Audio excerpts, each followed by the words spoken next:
اس کے خلاف آپ نے یہ رسالہ لکھا۔ تو اس کا حوالہ زاہد صاحب نے دیا تھا، تو میں زاہد صاحب کی خدمت میں عرض کروں گا کہ آپ اس کو پھر پڑھیں، لیکن آپ یہ بھی سوچ لیں کہ امام اہل سنت کی تحریر پڑھنا، اس کے لیے بھی کچھ کوالیفیکیشن چاہیے، ہر بندہ نہیں پڑھ سکتا۔ یہ روحانی خزائن نہیں ہے بلکہ فتاوی رضویہ ہے۔ تو یہ میں نے امام اہل سنت امام احمد رضا خان بریلوی کے فتاوی رضویہ سے جہاد کا حکم پڑھ کے سنا، اور جو الزام لگایا گیا تھا کہ انہوں نے جہاد کو حرام قرار دیا ہے، سامعین الناظرین آپ خود فیصلہ کریں کہ کیا یہاں کہیں حرام کی یا جہاد کی ممانعت کی کوئی بات ہے۔ اب میں آپ کو وہ حوالے سناتا ہوں جو میں نے پیش کیے تھے مرزا غلام احمد قادیانی صاحب کے، اور جس پر زاہد صاحب کو غصہ آیا اور انہوں نے یہ اعتراض کیا امام اہل سنت پر کہ وہ بھی جہاد کو ممنوع اور حرام قرار دیتے تھے۔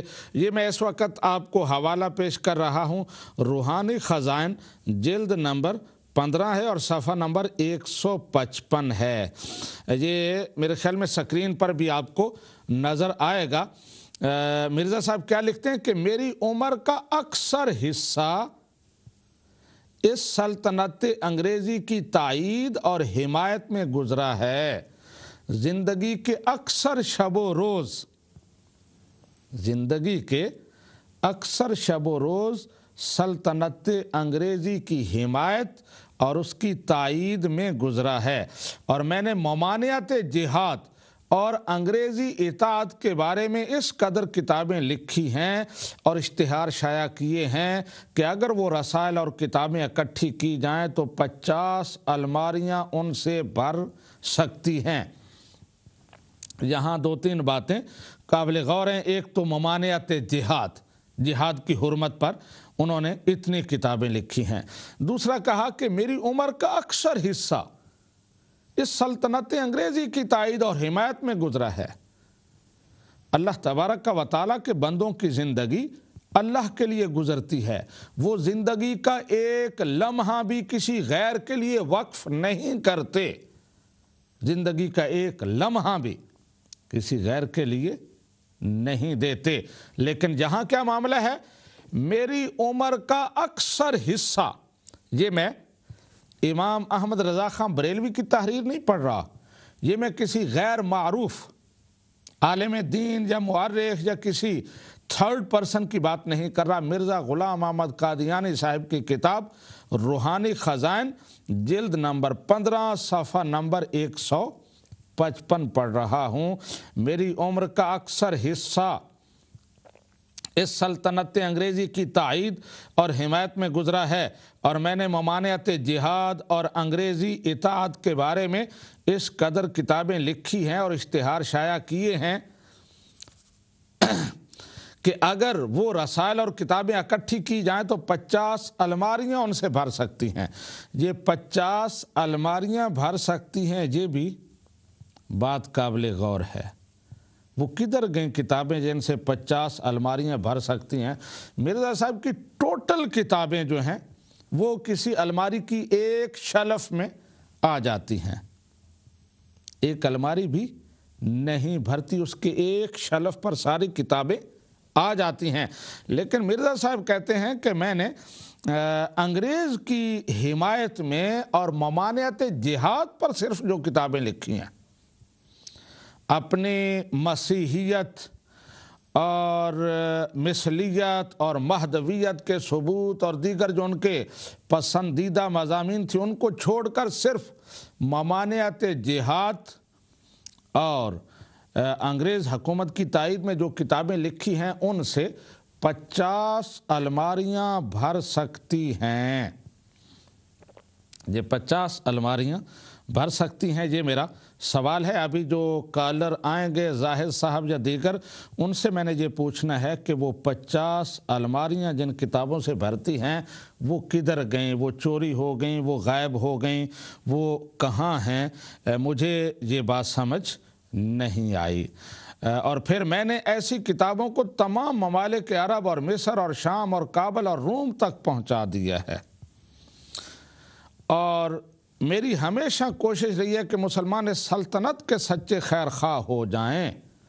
یہ ایک حوالہ ہے مرزا صاحب جہاد کی ممانعت پر اتنی کتابیں لکھ رہے ہیں کہ 50 الماریاں اس سے بھر سکتی ہیں۔ یہ دوسرا حوالہ ملاحظہ فرمائیں، یہ روحانی خزائن جلد نمبر 17 ہے اور صفحہ نمبر 77 ہے۔ یہاں حرمت جہاد پر ایک فتویٰ ہے، ایک پوری نظم ہے۔ دینی جہاد کی ممانعت کا فتویٰ مسیح موعود کی طرف سے۔ دینی جہاد، یہ بھی الفاظ قابل غور ہیں۔ دینی جہاد منع ہے لیکن انگریزوں کے حق میں جہاد جائز ہے۔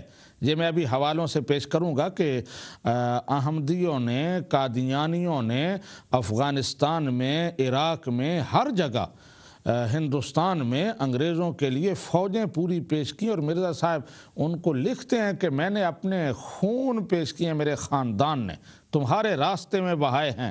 فی سبیل اللہ، اللہ کے راستے میں تو حرام ہے خون بہانا، جہاد حرام ہے، منع ہے، لیکن دولت کے لیے، جاہ و حشمت کے لیے اور حکمران وقت کی خوشنودی کے لیے جہاد ان کے نزدیک حتیٰ کہ خون بہانا بھی جائز ہے۔ یہ نظم سماعت فرمائیں، بلکہ سکرین پر آ رہی ہوگی۔ اب چھوڑ دو جہاد کا اے دوستو خیال، دین کے لیے حرام ہے اب جنگ اور قتال۔ اب آ گیا مسیح جو دین کا امام ہے، دین کی تمام جنگوں کا اب اختتام ہے۔ اب آسمان سے نور خدا کا نزول ہے، اب جنگ اور جہاد کا فتویٰ فضول ہے۔ آگے لکھتے ہیں کہ دشمن ہے وہ خدا کا جو کرتا ہے اب جہاد، منکر نبی کا ہے جو یہ رکھتا ہے اعتقاد۔ یہ مرزا صاحب کا فتویٰ ہے جہاد کے حوالے سے۔ جہاد ان کے نزدیک بالکل حرام ہے اور اس کا اسلام سے کوئی تعلق نہیں ہے۔ یہ میں نے 2 حوالے پیش کیے، اب تیسرا حوالہ آپ ملاحظہ فرمائیں۔ یہ ہے روحانی خزائن جلد نمبر 16 اور صفحہ نمبر 58۔ آپ کو سکرین پر یہ نظر آ رہا ہوگا، اور یہ سچ بات ہے کہ کافروں کے ساتھ لڑنا مجھ پر حرام کیا گیا ہے، اور میرے وجود سے پہلے میرے لیے مقرر ہوا کہ لڑائی کو ترک کروں۔ کافروں سے لڑنا میرے لیے حرام ہے، مسلمانوں سے لڑنا جائز ہے۔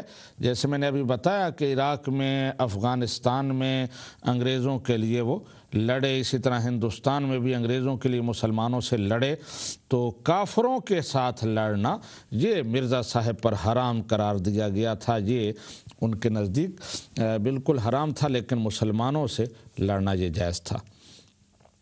اس کے علاوہ آگے ایک اور حوالہ آپ کی خدمت میں پیش کرتا ہوں کہ مرزا صاحب جب کسی کو بیعت کرتے، اس کو اپنے حلقہ میں داخل کرتے، تو اس سے جو بیعت لی جاتی تھی وہ یہ تھی کہ جہاد کو وہ حرام سمجھے گا اور کسی قسم کے غازیانہ خیالات اس کے اندر پیدا نہیں ہوں گے۔ یہ تحریر آپ ملاحظہ فرمائیں۔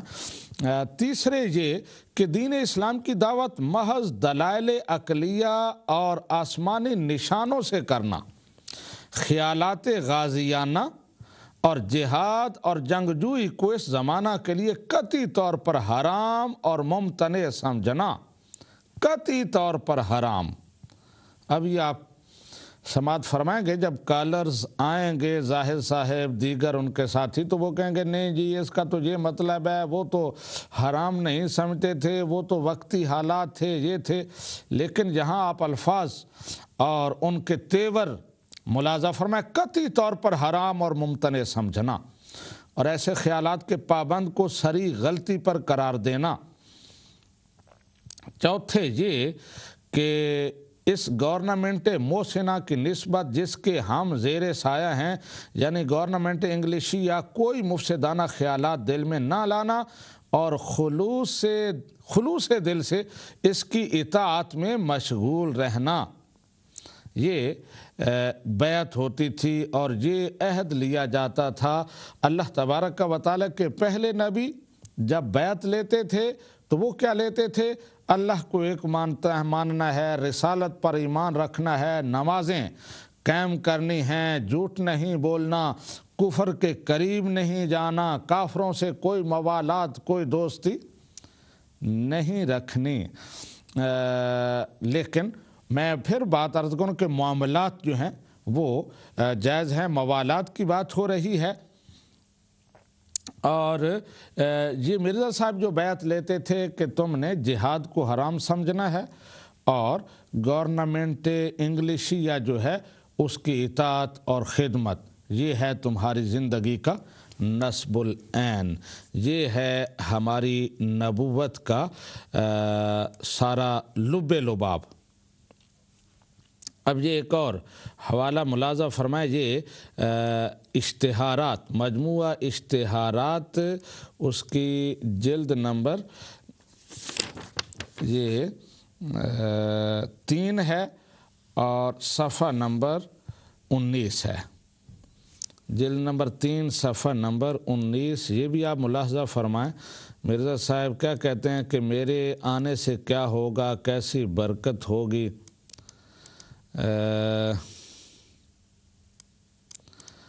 اور میں یقین رکھتا ہوں کہ جیسے جیسے میرے مرید بڑھیں گے ویسے ویسے مسئلہ جہاد کے معتقد کم ہوتے جائیں گے، کیونکہ مجھے مسیح اور مہدی مان لینا ہی مسئلہ جہاد کا انکار کرنا ہے۔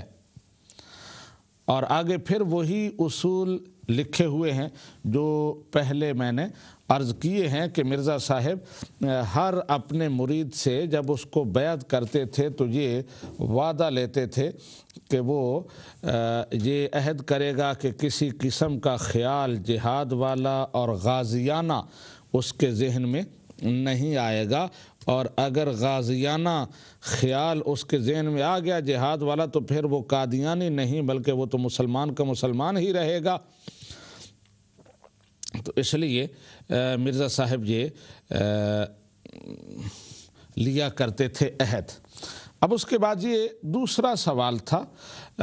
اگلی بات جو میں آپ کو عرض کرنا چاہتا ہوں، زاہد صاحب نے تیسرا اعتراض امام اہل سنت امام احمد رضا خان بریلوی پر یہ کیا کہ وہ گورنمنٹ کے خوشامدی تھے، ان کے چاپلوس تھے، ان کی حمایت میں وہ فتوے دیتے تھے، وہ کتابیں لکھتے تھے۔ تو زاہد صاحب میں نے آپ کو کہا ہے کہ فتاوی رضویہ اور دیگر سینکڑوں کتابیں امام اہل سنت امام احمد رضا خان بریلوی کی آپ کے سامنے، ان کو کھول کر کوئی صفحہ مجھے پڑھ کر دکھائیں جس سے کوئی خوشامد، کوئی چاپلوسی، ان کی کسی قسم کی حمایت نظر آتی ہو۔ ویسے ہی وہ کیا کہتے ہیں، خلا میں تیر نہ چلانا، فلاں انگریز نے لکھا ہے، فلاں جگہ ایک چیز موجود ہے، بلکہ میں نے پہلے کہا ہے کہ بات جب ہوتی ہے تو فریق ثانی کی جو مسلمات ہوں وہ بات کی جاتی ہے اور ان کتابوں کے حوالے دیے جاتے ہیں۔ آپ کو یاد ہوگا پچھلے دنوں میں نے ڈاکٹر غلام جیلانی برگ کا ایک حوالہ پیش کیا تھا، تو آپ نے یا کسی آپ کے ساتھی نے فون کر کے کہا تھا کہ ہم ان کو مانتے ہی نہیں ہیں، ہمارے لیے ان کا حوالہ اس کی کیا حیثیت ہے۔ لیکن آپ جب خود اپنا مدعا حاصل کرنا چاہتے ہیں تو فتویٰ رضویہ سے، دیگر کتابوں سے تو آپ کو کچھ نہیں ملتا، پھر آپ کہتے ہیں فلاں انگریز نے لکھا ہے، فلاں نے لکھا ہے۔ ظاہر ہے جو دشمن ہوتے ہیں وہ تو افواہیں پھیلاتے ہیں، غلط باتیں کسی کی طرف منسوب کرتے ہیں، اور میں تو کسی دشمن کی نہیں بلکہ مرزا غلام احمد قادیانی صاحب کی اپنی تحریریں پڑھ پڑھ کے سنا رہا ہوں کہ انہوں نے کس طرح جہاد کو حرام قرار دیا اور کس طرح انگریز گورنمنٹ کی چاپلوسی، خوشامد، بلکہ ان کی اطاعت کو فرض عین قرار دے دیا اور کہا کہ جو اس گورنمنٹ کی اطاعت کریں گے وہ فرشتے ہیں اللہ تعالیٰ کے نزدیک۔ اور پھر یہ بھی کہا، میں ابھی حوالے پڑھ کے بتاؤں گا، یہ بھی کہا کہ میری جو تبلیغ ہے، میرا جو عقیدہ ہے یا میرا جو نظریہ ہے، اس کے دو حصے ہیں، ایک اللہ تعالیٰ کی اطاعت اور دوسری انگریز گورنمنٹ کی اطاعت۔ یہ دو میرے بنیادی ستون ہیں، میرے مسلک کے، میرے مذہب کے، میرے نظریات کے، میری قوم کے، یہ بنیادی ستون ہیں، اللہ تعالیٰ کی اطاعت اور اس کے ساتھ برابر کی سطح پر انگریز گورنمنٹ کی اطاعت۔ اور پھر میں آپ کو ایک حوالہ وہ بھی پیش کروں گا کہ قرآن پاک کی آیات میں تحریف کر کے یہ آیت جو ہے انگریز گورنمنٹ کے حق میں اتری ہے، یہاں تک ظلم کر دیا اور انتہا کر دی۔ میں یہاں ایک اور حوالہ پیش کرنا چاہتا ہوں جو جہاد کی بات ہو رہی تھی۔ جیسے میں نے پہلے بھی کئی دفعہ عرض کیا ہے کہ بڑے تضادات ہیں مرزا غلام احمد صاحب کی کتابوں میں، ان کے خلفاء کے قول و فعل میں، کہتے کچھ ہیں کرتے کچھ ہیں، دوسروں کے لیے پیمانے اور ہیں، اپنے لیے پیمانے اور ہیں۔ یہاں میں ایک حوالہ پیش کرنا چاہتا ہوں کہ 1929 کو لاہور کے ایک شخص آریہ راجپال نے حضور صلی اللہ علیہ وسلم کے خلاف ایک کتاب لکھی جس کا نام رنگیلا رسول رکھا، اور نبی کریم صلی اللہ علیہ وسلم کو سخت سب و شتم کیا، تو اس پر ایک عاشق رسول غازی علم الدین شہید نے اس کا کام تمام کر دیا۔ اب اس پر قادیانیوں کے جو خلیفہ تھے انہوں نے تبصرہ کیا، یعنی ایک عاشق رسول نے جب ایک گستاخ کو ختم کر دیا تو اس پر انہوں نے تبصرہ لکھا، وہ نبی بھی کیسا نبی ہے جس کی عزت کو بچانے کے لیے خون سے ہاتھ رنگنے پڑیں۔ یہ وہ لوگ ہیں جو قانون کو ہاتھ میں لیتے ہیں، وہ مجرم ہیں اور اپنی قوم کے دشمن ہیں، اور جو ان کی پیٹھ ٹھونکتا ہے وہ بھی قوم کا دشمن ہے۔ غازی علم الدین قوم کا دشمن تھا اور اس کے سارے معاون بھی قوم کے دشمن تھے۔ لیکن پھر کیا ہوا، 1930 میں صرف ایک سال بعد مولوی عبد الکریم صاحب، وہ پہلے قادیانی تھے، انہوں نے انکار کر دیا، اللہ تعالیٰ نے ان کو ہدایت دی اور انہوں نے مرزا صاحب اور ان کے صاحبزادوں پر تنقید کی، تو پھر میاں محمود احمد نے ان کے بارے میں کیا کہا، پہلے آپ نے سنا کہ پیغمبر اسلام کے حوالے سے گستاخی ہوئی تو کیا نظریہ تھا، لیکن اب جب اپنی ذات کی بات آئی تو پھر کیا ہوا، کہتے ہیں کہ اپنے دینی اور روحانی پیشوا کی معمولی ہتک بھی کوئی برداشت نہیں کر سکتا۔ اس شخص کی شرارتوں کا نتیجہ لڑائی جھگڑا حتیٰ کہ قتل و خون ریزی بھی معمولی بات ہے۔ اگر اس سلسلے میں کسی کو پھانسی بھی دی جائے اور وہ بزدلی دکھائے تو ہم ہرگز اسے منہ نہیں لگائیں گے، بلکہ میں تو اس کا جنازہ بھی نہیں پڑھوں گا۔ اپنی عزت اتنی عزیز ہے، دوسری طرف پیغمبر اسلام کی عزت کے حوالے سے آپ نے سنا کیا نظریہ تھا۔ اللہ تبارک و تعالی ہدایت عطا فرمائے۔ سامعین و ناظرین، یہاں بریک کا ٹائم ہو رہا ہے، ایک مختصر سی بریک، اور پھر آپ سے ملاقات ہوتی ہے اور بات کو آگے بڑھاتے ہیں۔